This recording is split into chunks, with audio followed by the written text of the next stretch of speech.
Nos da mucho gusto en esta mañana, a través del internet y las redes sociales, llevar a millones de personas ya ahorita en vivo, que están comunicándose y sintonizando esta conferencia a través del internet y de los medios de comunicación masivos, el libro de Daniel. Y nos encontramos en el capítulo 9. Todos ustedes que les interesa el estudio profundo de la profecía, las conferencias anteriores desde el capítulo 1, las tenemos grabadas, las pueden ustedes conseguir a la salida, para que tengas toda la colección de todo el libro de Daniel, capítulo por capítulo. En este capítulo 9 de Daniel, para poder tener un poco de base, y de los que no están todavía en el momento en el que se llevan a cabo las circunstancias del capítulo 9, Daniel estaba bajo el imperio de los babilonios y bajo el imperio de los persas. Fueron los imperios que se profetizaron en el capítulo 2. Y como yo les decía hace algún tiempo a un foro de ateos, la historia demuestra que Dios existe. La existencia de Dios se puede probar filosófica, histórica, genética, física, biológicamente, de muchas maneras. Epistológicamente también, cosmológicamente también, a través del universo.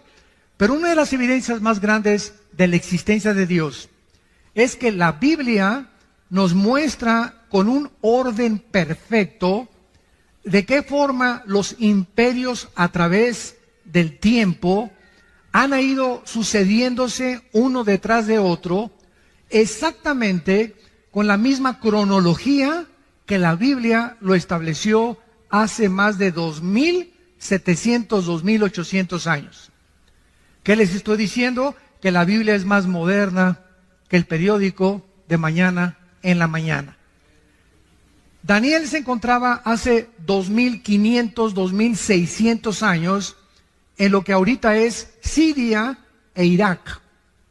Precisamente donde está la olla hirviendo y donde ahorita está a punto de estallar una tercera guerra mundial, que no sería la tercera guerra mundial desde luego.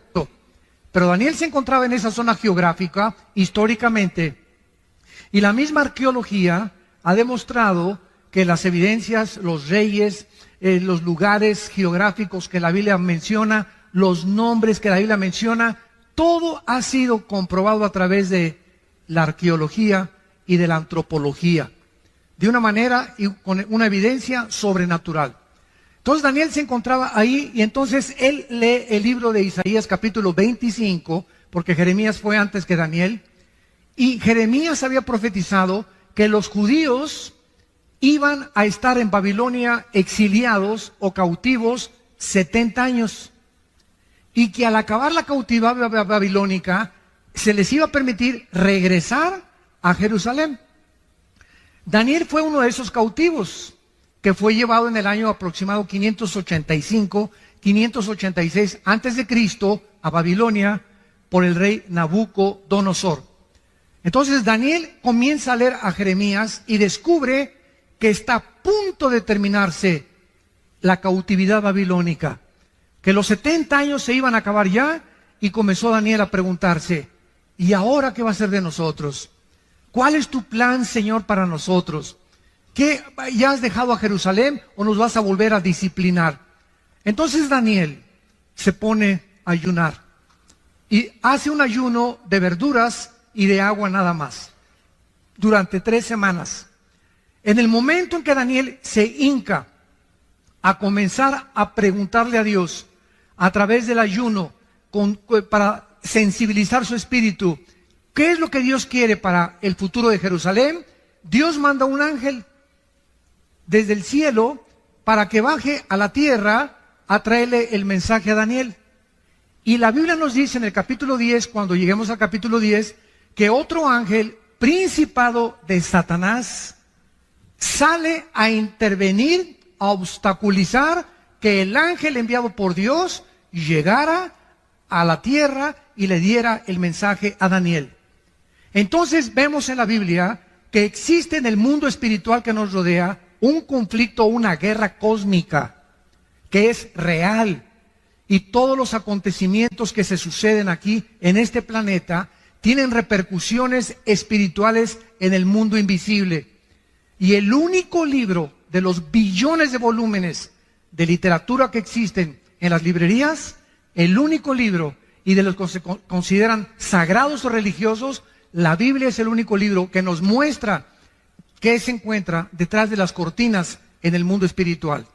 Ni el Tripitaka de Buda, ni el Ramayana de los Vedas, ni el libro del Mormón, ni el libro del Corán del Islam, ningún libro sagrado que tú menciones menciona las profecías y la certidumbre con la que la Biblia nos muestra el futuro. Muy bien, entonces viene una guerra y está el ángel ahí peleándose en el espacio, y en eso el ángel de Dios pide ayuda para que venga el arcángel Miguel. La palabra arcángel significa el principal o el primero de los ángeles. Y de acuerdo a la Biblia, Miguel es el arcángel que defiende exclusivamente a la nación de Israel. Está comisionado Miguel para poder defender a Israel. El de México no es Juan Diego, ¿eh? Porque alguien me preguntó hoy en la mañana eso. Dije, no, espérame tantito, ¿verdad? Ni siquiera históricamente ha sido comprobada la historia de Juan Diego. Bartolomé de las Casas, que fue de los misioneros más antiguos en el siglo, ¿verdad? 1600, 1700, que se supone que pasó este milagro, ¿verdad? Ni siquiera lo documenta en ninguno de los escritos que existen. Bueno, pero no vamos a ocupar de eso. Entonces viene una guerra espiritual. Y vemos nosotros que cuando los cristianos oramos, en el momento en que cierras tus ojitos, así como a la vez, puede estar en VIPs, puede estar ahorita, ir manejando, o en el momento que tú mandas un telegrama a Dios, o haces contacto con Dios cuando dices, Jesús, o Padre Santo que estás en el cielo, te pido que mi hijo que ahorita se acaba de ir, te pido ahorita que voy a llegar, dame sabiduría, te pido por esto, te pido por aquello, llévame con lo que tú quieras orar. En el momento en que tú te pones a orar, se desata una guerra. Se desata una guerra. Si había demonios que iban a tratar de detener en la carretera a tu hijo, en el momento en que tú despides a tu hijo y lo bendices, y le dices, en el nombre de Jesús te bendigo, y te pido, Señor, que lo guardes, inmediatamente responden los ángeles de Dios para frustrar e impedir y abortar tal vez un crimen, un asesinato o un accidente.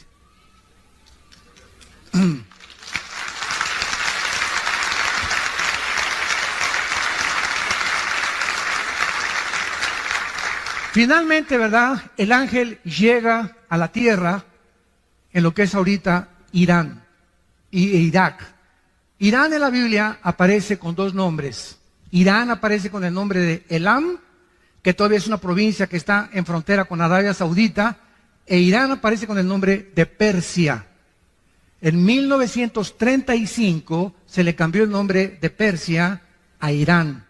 Entonces, todas las naciones que nosotros encontramos, todas las naciones, cerca de 200 naciones que hay ahorita en el mundo, tienen el mismo origen en el capítulo 10 del libro del Bereshit, que es el Génesis. Ahí en el capítulo 10 del Génesis está el origen. Ningún libro de historia, ningún historiador, ningún lingüista, nadie puede decirte el origen ni de las lenguas, ni tampoco de las naciones. Han ido apareciendo por aquí y por allá, pero no el por qué aparecieron y de dónde surgieron los tres grupos o la raza humana, que son los jafetitas, que son los hijos de Jafet, los semitas, que son los asiáticos, y los camitas, que son los africanos. Toda la raza humana, de acuerdo a la Biblia, desciende de tres hombres, hijos de Noé.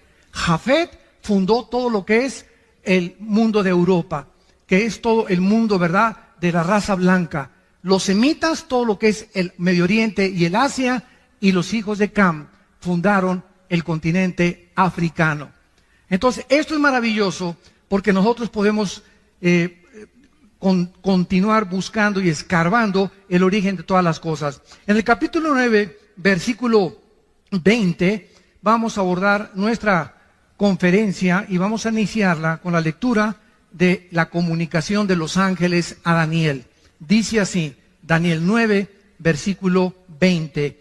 aún estaba hablando y orando y confesando mi pecado y el pecado de mi pueblo Israel, y derramaba mi ruego delante de Jehová mi Dios por el monte santo de mi Dios, aún estaba hablando en oración cuando el varón Gabriel, ¿se acuerdan de Gabriel? Fue el que se le apareció a la Virgen María. Fue el que le dijo a María: el santo ser que nacerá en tu vientre será llamado Hijo de Dios. Es el mismo ángel mensajero principal o el correo de Dios. Gabriel, dice la Biblia, es el que Dios envía para darle el mensaje a Daniel. Y dice Daniel: a quien había visto, versículo 21, en la visión al principio, volando con presteza, vino a mí a la hora del sacrificio de la tarde. Y escuchen ustedes lo que dice el versículo 22. Me hizo entender. Todos nosotros tenemos un entendimiento limitado. Cuando yo digo he comprendido algo, estoy hablando, lo he comprendido el 100%. Pero cuando nosotros hablamos de Dios, es un ser o un ente incomprensible. Dios no puede ser comprendido el 100% por ningún ser humano. El conocimiento o la comprensión que podamos nosotros tener de Dios, de acuerdo a lo que calculó Alberto Einstein, un científico alemán nacionalizado norteamericano antes de la Segunda Guerra Mundial, dijo que tal vez el coeficiente intelectual del ser humano alcanzaba un 7 o un 8%. Así que parece que perdimos el 95% del entendimiento y la comprensión del mundo espiritual y del universo. ¿Cuándo fue esta pérdida? En la caída del huerto del Edén por Adán y por Eva.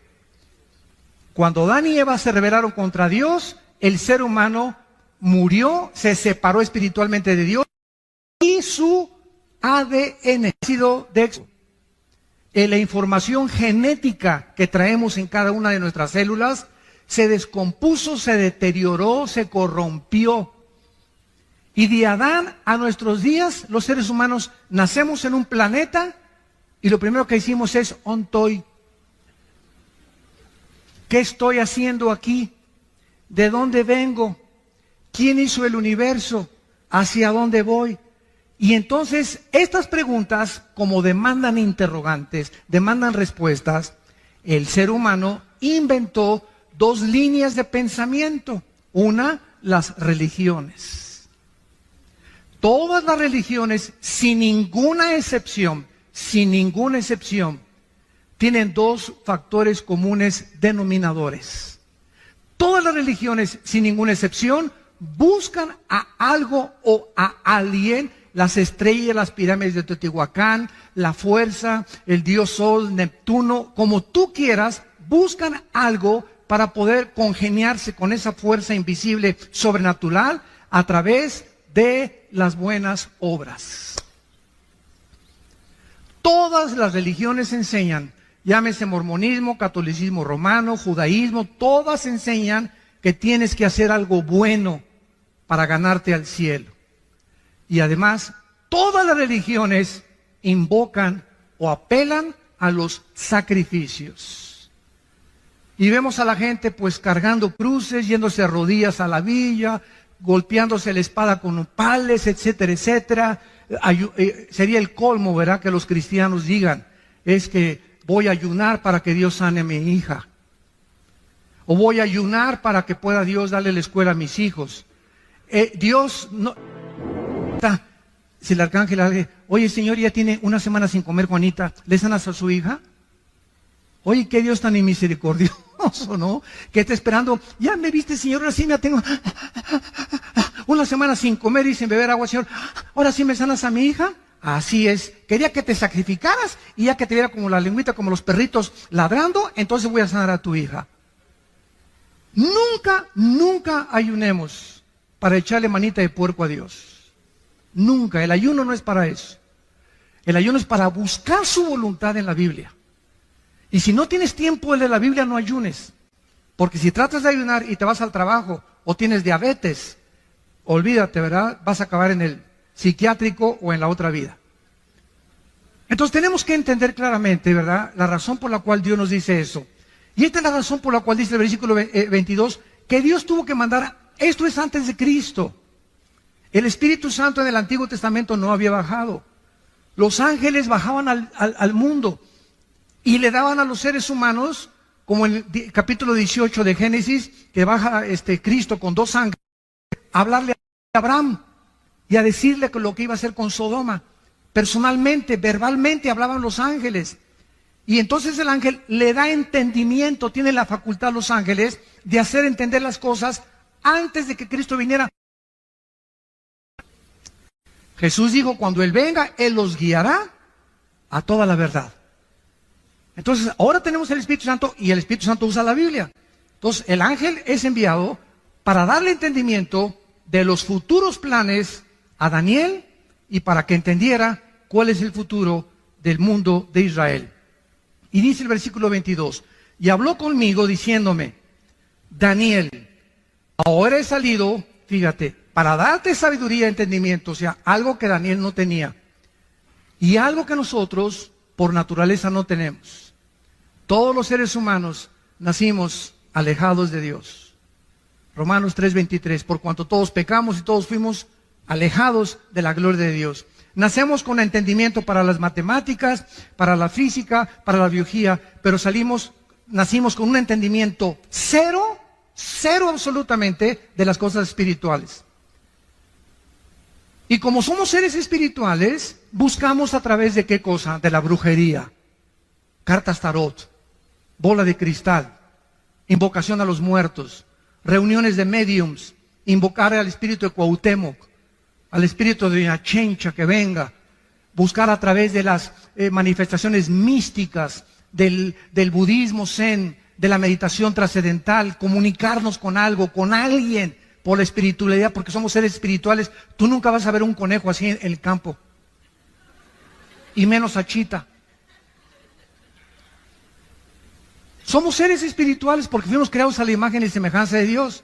Ahora, si queremos comenzar a entender las cosas espirituales, Jesús dijo en Mateo 11, 25 al 28, Padre, te alabo, porque estas cosas, las cosas invisibles que nadie conoce, las escondiste de los sabios y de los entendidos y se las revelaste a los niños.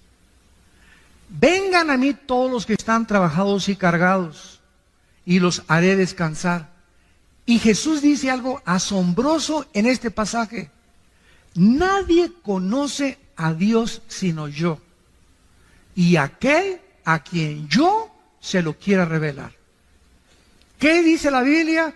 Que no importa cómo busques a Dios, a través de la marihuana, a través de los hongos alucinantes, a través del peyote, a través de la meditación trascendental, a través del budismo, todos son caminos que parecen derechos, pero ninguno te lleva a Dios.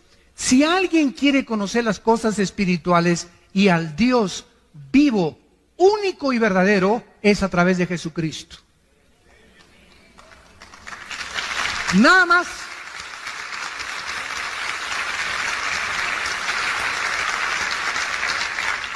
Él descendió del cielo, precisamente, dice Juan 17, versículo 3 y 4, tú me diste, Padre, el poder de bajar al mundo donde están todos estos seres humanos con un entendimiento de un 5 o 6%, completamente ciegos de lo que es el mundo espiritual, de ti, Padre, y de todo lo que pasa en sus vidas, de dónde vienen, quiénes son, a dónde van, y tú me has dado a mí el poder de bajar al mundo y darles vida eterna.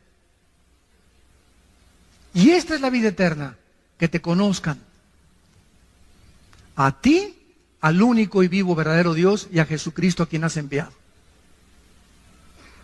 ¿Pueden ustedes comenzar ya a entender algo? Sin Jesucristo no podemos nosotros conocer nada de Dios.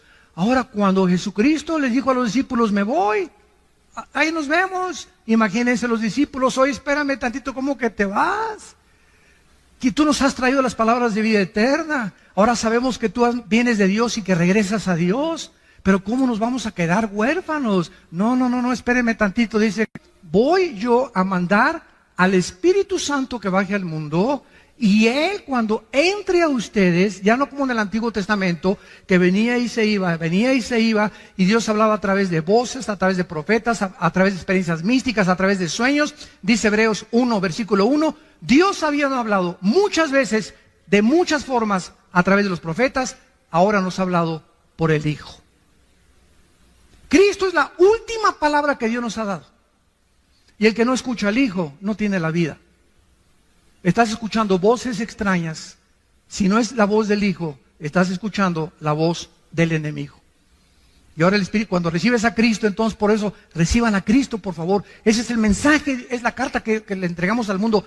Abre tu corazón a Cristo, porque cuando le abres tu corazón a Cristo y crees que en la cruz Él paga por tus pecados, Él entra a tu vida en la persona del Espíritu Santo. Y el Espíritu Santo te comienza a destapar la calabaza que tenemos aquí. Y entonces, como cuando llegas a una clase de japonés, puros signos y no entiendes nada. Ah, pero está el maestro japonés. Mira, esa es la A. Ah, si usted no me dice cuál es la A, yo no voy a decir, pues yo creo que esta es la A. No es lo que tú creas, es lo que es. Pues yo creo que Dios es así. Pues Dios no tiene esa chance que fueras así ni pensaras así. Pues yo pienso que Dios va a mandar a todos al cielo y que nadie se va a condenar. Es lo que piensa mi chincha también. Dios no nos llega a nosotros que nosotros determinemos cómo es Él. Él es el que nos quiere revelarse. ¿Cómo es Él? A través de su Hijo. Y una vez que tienes a Cristo, vienes a la Biblia y Dios usa nada más la Biblia. No usa ningún otro libro más que la Biblia. Y a través de la Biblia, ya con el Espíritu Santo, comienzas a leer.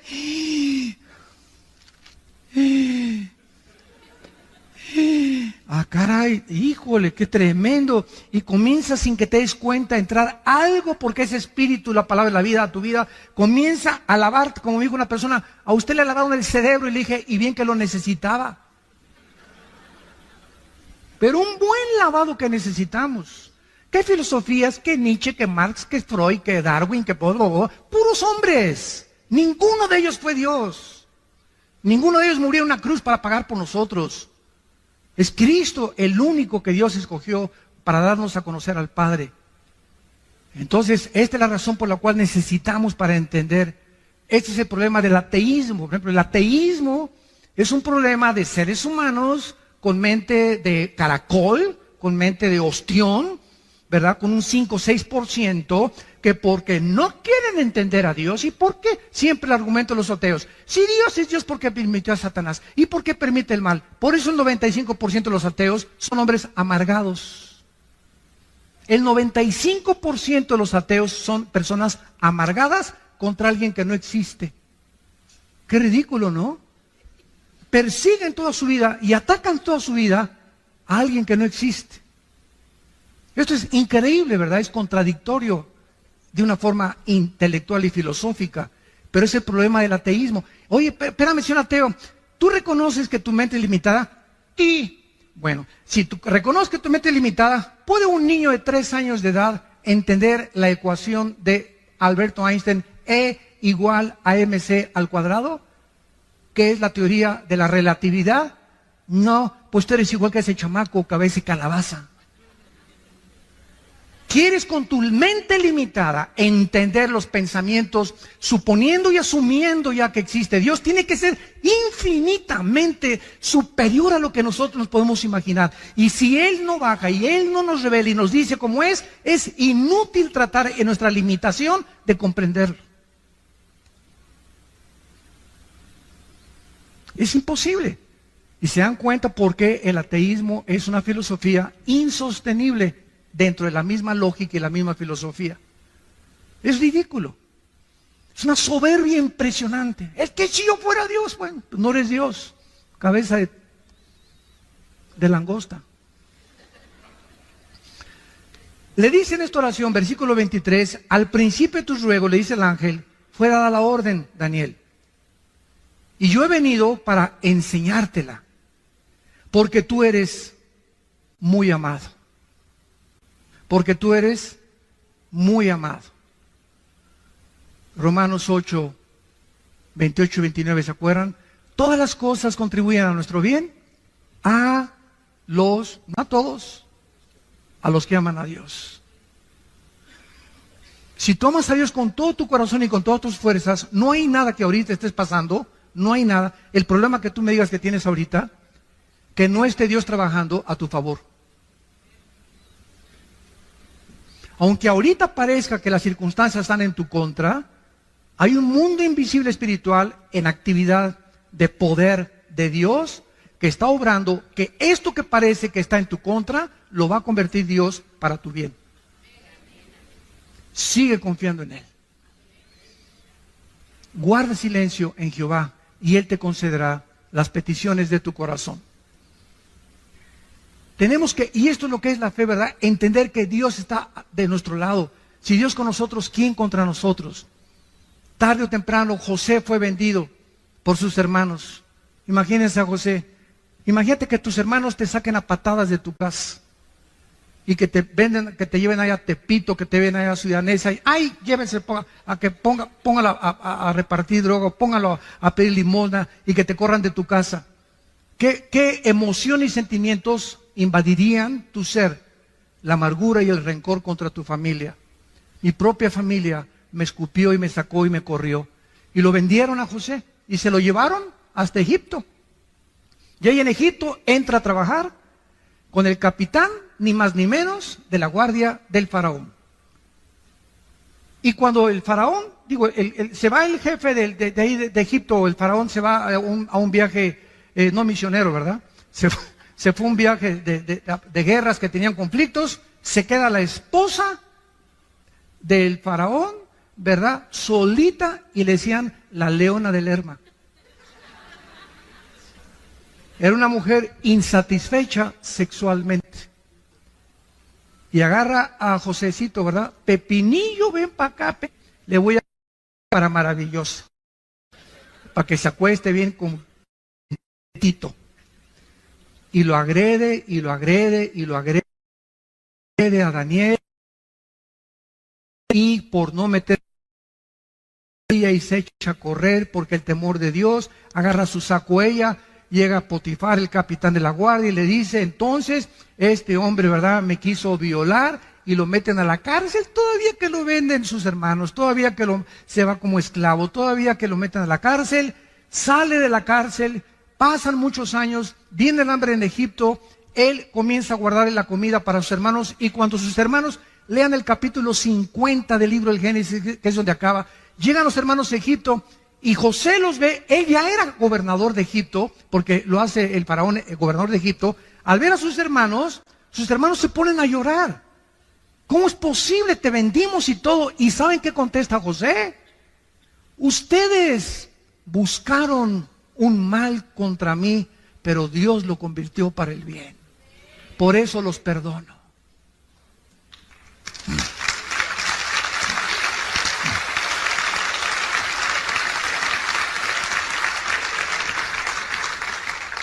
Cuando confiamos en Dios, no tengo nada contra ti. Ese es tu problema. Si tú tienes problemas conmigo, pero yo yo no tengo nada absolutamente contra ti. Ese es el secreto más grande, porque dice Santiago capítulo 4 que Dios da gracia a los humildes. Muy bien.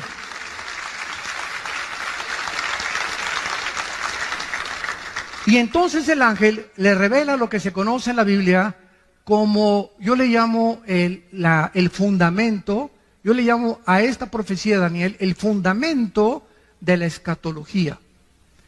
La palabra escatología, para los que no sepan, viene de dos palabras, escatos y logos, que significa el conocimiento de las cosas del futuro. Entonces, un escatólogo es una persona que se dedica a estudiar profecías. Entonces, el fundamento de la Biblia, o sea, nadie puede entender Apocalipsis, nadie puede entender Ezequiel, nadie puede venir y decir, pues yo creo que esto significa, sin entender la profecía de la semana 70 de Daniel. Lo que vamos a ver ahorita en 4 o 5 versículos. Es la profecía más espectacular y la que marca toda la cronología de toda la historia humana. Y la que nos hace comprender por qué ahorita Israel es el centro del ataque. Como alguien me dijo, bueno, ¿y ustedes por qué nada más Israel? No nada más Israel. Yo aquí siempre traigo el menorá, que significa la iglesia. El menorá es la iglesia, la luz, somos la luz del mundo, los cristianos. Y aquí tiene 7 palitos. El menorá es el candelero de los judíos con 7 palitos. ¿Por qué? Porque el de en medio es Cristo. Y si los otros 3 de un lado y los otros 3 del otro lado es la iglesia. ¿Por qué? Porque el número 6 es el número del hombre en la Biblia. En la Biblia hay una numerología o una gramática que significa que cada letra tiene un significado bíblico o un significado numérico. Entonces, el hombre tiene el número 6, el 1 es el nombre de la unidad, el 3 de la Trinidad, el 5 es el número de la gracia, el 12 es el número del gobierno, el 8 es el número de la perfección total, etcétera, etcétera. Entonces, el menorá significa Cristo en medio de los seres humanos. Cristo en medio de los seres humanos. Y esto es precisamente por qué Dios usa los números en la Biblia. Vamos a esta profecía, versículo 24. 70 semanas están determinadas sobre tu pueblo y sobre tu santa ciudad. En la Biblia había semanas de días y de años. La palabra 70 es la palabra Shivin Shabun. La palabra semana en el hebreo es la palabra Shabua. Entonces está hablando 70 semanas o 70 años de semanas. Si multiplicamos 7 por 7, 49. En otras palabras, 490 años. Esto es asombroso. Te voy a dar la cronología de los años, Daniel. Hay 490 años para Israel. Y cuando se cumplan los 490 años, yo regreso. Y cuando los más grandes físicos, matemáticos y aquellos que han estudiado las leyes de las probabilidades también matemáticamente en la Biblia, matemáticamente también se demuestra que la Biblia es algo sobrenatural, han calculado exactamente la cantidad de años que se profetizó. Se lo voy a dar resumidamente para después abordarlo poco a poco. Ya se cumplieron 483 años. Vamos rápidamente a ver, nos vamos a brincar el 24 para darles un resumen. Sabe y entiende que desde la salida de la orden, y dice cuándo comenzar a contar, desde que salga la orden para restaurar y edificar a Jerusalén, hasta cuando venga Cristo, desde que se dé la orden para edificar Jerusalén, hasta el Mesías príncipe, habrá 7 semanas y 62 semanas, y se volverá a edificar la plaza y el muro en tiempos angustiosos. Y después de las 62 semanas, se quitará la vida al Mesías. ¿Quién podría si no es Dios? Hace 2500, 2600 años, dejarnos un documento como el que tenemos en nuestras manos y poder profetizar con tanta exactitud para que podamos comprender claramente que solo Él puede poner el orden y los tiempos. Escuchen ustedes, esto es absolutamente tremendo. Aproximadamente en el libro de Nehemías capítulo 2 se dio la orden para restaurar Jerusalén, en el libro de Nehemías. Y del libro de Nehemías hasta el domingo de Ramos. Apúntalo. Que fue en febrero del año 445 antes de Cristo. Cuando se dio la orden de restaurar Jerusalén.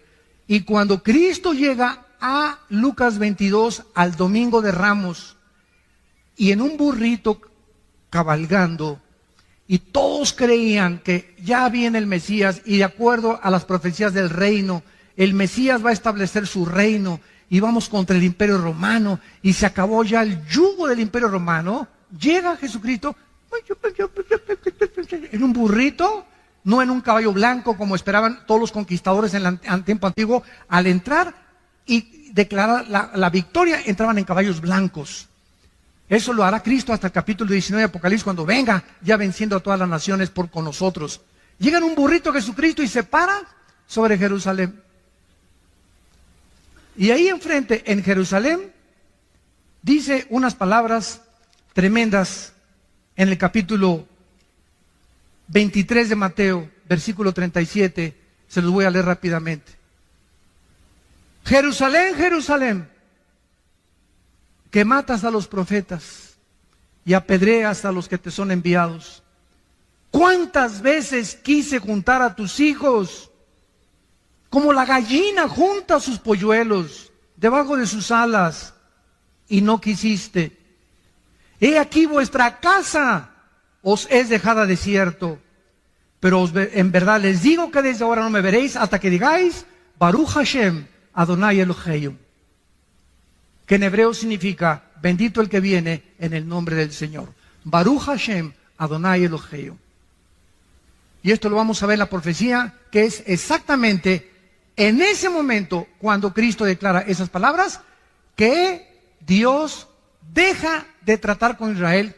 Pero si le sumamos a 483, 7 años, son los 7 años que faltan para que se cumpla la profecía de la semana 70 de Daniel.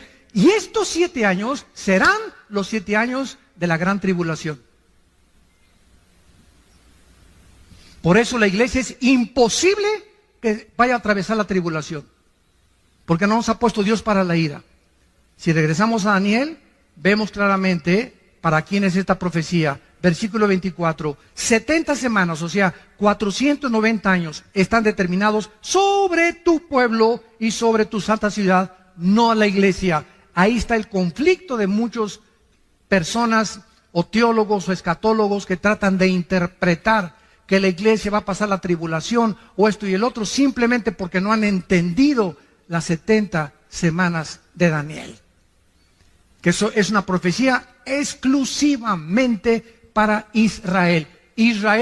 Dios tiene un plan para Israel, síganme con cuidado, Dios tiene un plan para la iglesia. El plan de Dios para Israel y el plan de la iglesia son diferentes. Esto se llama dispensacionalismo. Cuando venga Cristo por nosotros en el arrebatamiento, en el momento que seamos sacados, tal vez un año antes, un mes antes, 3 días antes, inmediatamente un hombre en el Medio Oriente va a firmar un tratado de paz entre los árabes y los judíos. Este hombre se llama en la Biblia la bestia, el cuerno pequeño, el anticristo. Y en estos 7 años, supuestamente, él va a traer la paz. Va a venir con una bandera de paz. Apocalipsis 6, el caballo blanco, que es el caballo del primer jinete de Apocalipsis, viene con un arco sin flechas, implicando que viene con símbolos de paz engañadora. Y estos 7 años, la iglesia ya no está aquí. Ya nos fuimos. Adiós, mundo cruel, ya nunca te veré. See you later, alligator. Como dice la canción, ¿verdad? Ahí nos vemos, mundo cruel. Nosotros nos vamos, escuchen esto, y al irse nosotros, mucha gente cree que el Espíritu Santo se va con nosotros. Pero el Espíritu Santo es omnipresente por el amor de Dios. El Espíritu Santo no puede decir, aquí no está el Espíritu Santo. Es omnipresente, Él está en todo lugar, en todo momento. Claro que habitando de una forma especial en nosotros los cristianos, desde luego. Pero el Espíritu Santo, Él sigue aquí en la tribulación. Y entonces el Espíritu Santo va a trabajar de manera diferente, porque es otra dispensación. Se llama la dispensación de la tribulación. Antes de Cristo trabajó el Espíritu Santo, venía y se iba, venía y se iba. Crucifican a Cristo en Pentecostés, el Espíritu Santo viene, nos bautiza con el Espíritu Santo, somos llenos del Espíritu Santo, somos regenerados, somos la morada del Espíritu Santo, sellados con Él, hasta el día que resucitemos. Efesios 1, 13 y 14. Y cuando ya resucitemos y seamos transformados y nos vayamos con Cristo, el Espíritu Santo, dice Apocalipsis 7, que va a sellar en las frentes a 144,000 judíos. Y cuando estamos hablando de que en la frente, es porque será algo visible para que sea visto, como lo hacía muchas veces en el Antiguo Testamento. Es otra manera en que el Espíritu Santo y el tribulación se llama el Evangelio eterno. Ahorita estamos predicando el Evangelio de la gracia de Dios en la cruz. Y en la tribulación será el Evangelio del reino y de la eternidad. Y los ángeles van a ayudar a predicar a estos 144,000 el Evangelio. Así que nadie se va a quedar sin ningún testimonio. Y estos 144,000 judíos, escuchen esto, ustedes no se imaginan, hay miles de mexicanos de ascendencia judía, miles de italianos, costarricenses, etíopes, de Indonesia, españoles, franceses, ingleses, alemanes. Los judíos están repartidos en el mundo porque no solamente los que están en Jerusalén y en Israel son judíos. En el año 700 antes de Cristo, el imperio de los asirios llegó a Israel y agarró a las 10 tribus de Israel y se las llevó cautivas al norte, a Siria, donde está la guerra ahorita civil. Y desde el año 700 hasta nuestros días, estamos hablando de 2700 años, los judíos se perdieron y se dispersaron y se mezclaron con todas las naciones del mundo. Y hay judíos rusos, judíos negritos, judíos blancos, judíos mexicanos, etcétera, etcétera. Así que estos 144,000 judíos, muchos creen que solamente van a salir de Israel. No es verdad. Están mezclados en miles, en cientos de naciones, perdón. Decenas de naciones. Somos 200 naciones ahorita en el mundo. Entonces, es la forma como va a operar el Espíritu Santo en aquel tiempo. Regresamos a Daniel y rápidamente dice: 490 años, 70 semanas están determinadas sobre tu pueblo, sea Israel, y sobre Jerusalén. Lo que se enumera a continuación, que es lo que se conoce como las 6 profecías para la nación de Israel. Número 1, versículo 24. Dice así: para terminar la prevaricación, vamos a profundizar mucho en esto, y es importante conocer el significado de las raíces hebreas, de las palabras que se tradujeron al castellano. La palabra prevaricación en el hebreo es peshá, con P de papá y SH, así como suena peshá. Esta palabra se usa el 90% en el Antiguo Testamento y se traduce rebelión. Cuando un hombre es peshá, es un hombre rebelde. O cuando es peshá, es algo que una rebelión que está propagando contra alguien. Entonces, Dios está diciendo: van a pasar 490 años hasta que se termine la rebelión. O sea, el pueblo judío actualmente está en rebelión contra Dios. ¿Sabían ustedes, verdad?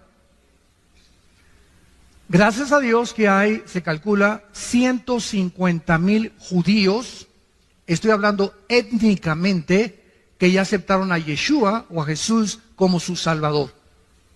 Y se llaman congregaciones mesiánicas. Y casi siempre cuando hay un movimiento en la historia cristiana que se está gestando, por ejemplo, viene el movimiento carismático y se fueron a un extremo. Viene el movimiento de las lenguas y se fueron a un extremo. Viene el movimiento del mesianismo y se fueron a un extremo. Pero todo tarda tiempo porque somos bien imperfectos. Somos bien imperfectos.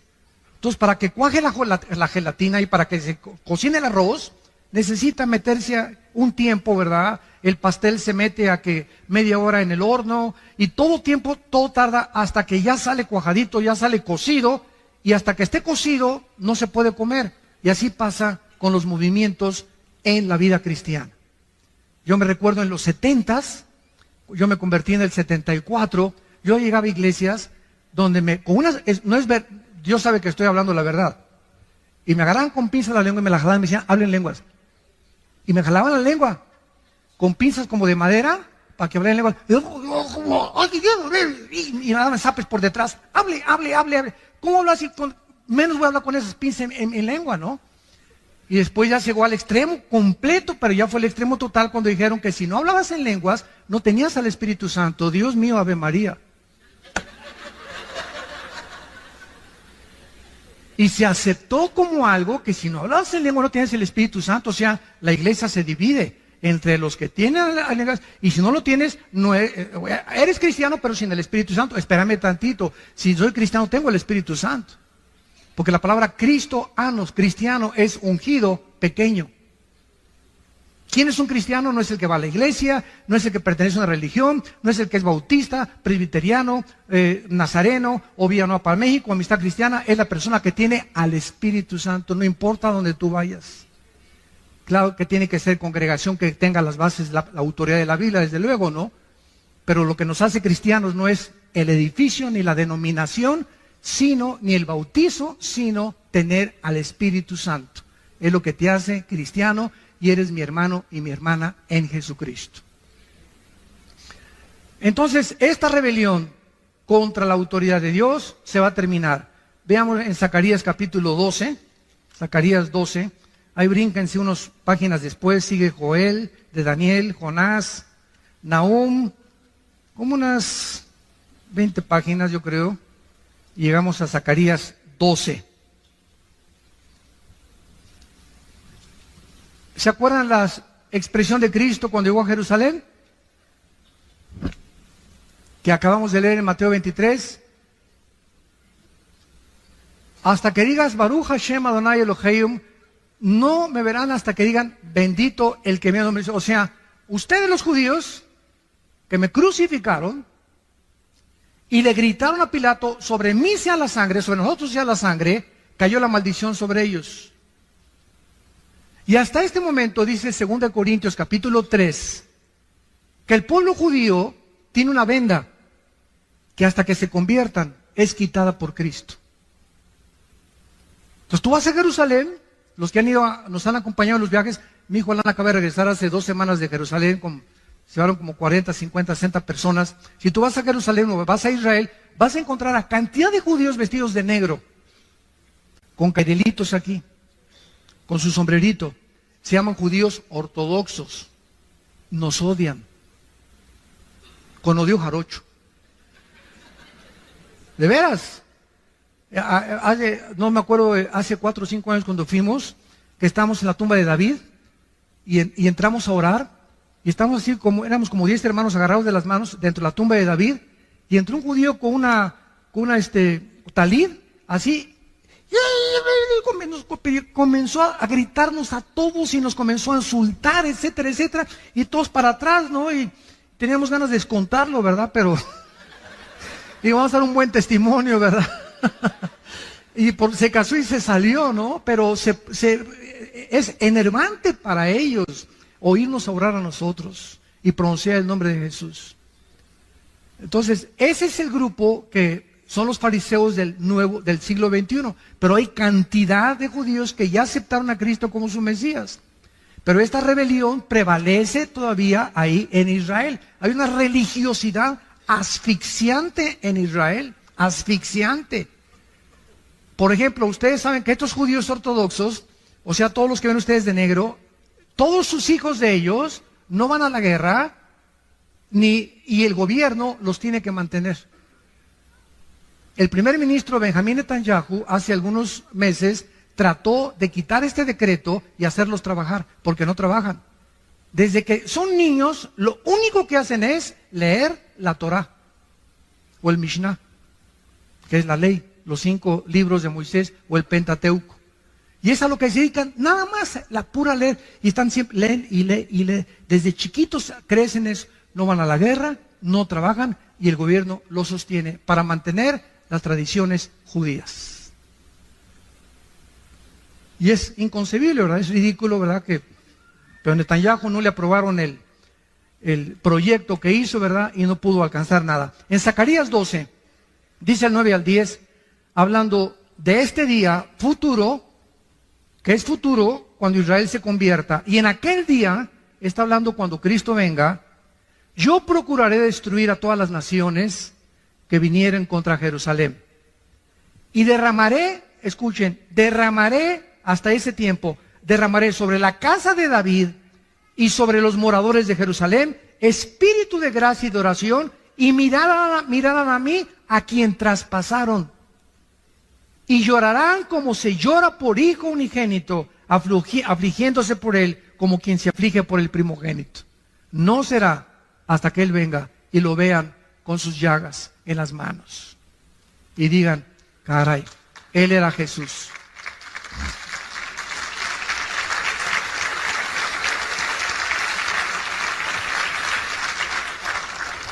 Vamos a continuar con este estudio, pero es impresionante la cronología bíblica, es impresionante el contacto que la Biblia nos da con el mundo que nos rodea, con lo que está pasando ahorita en el mundo con las naciones, y la comprensión que el Espíritu Santo nos da a los cristianos, que la gente privilegio que experimentemos, que nunca se manifieste en orgullo, nunca, nunca, nunca, porque pierdes la gracia de Dios.